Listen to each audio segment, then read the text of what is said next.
చక్కని సీతకి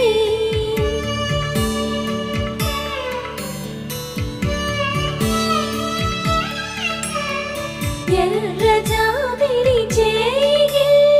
రాముడేడని అడుగుతుంటే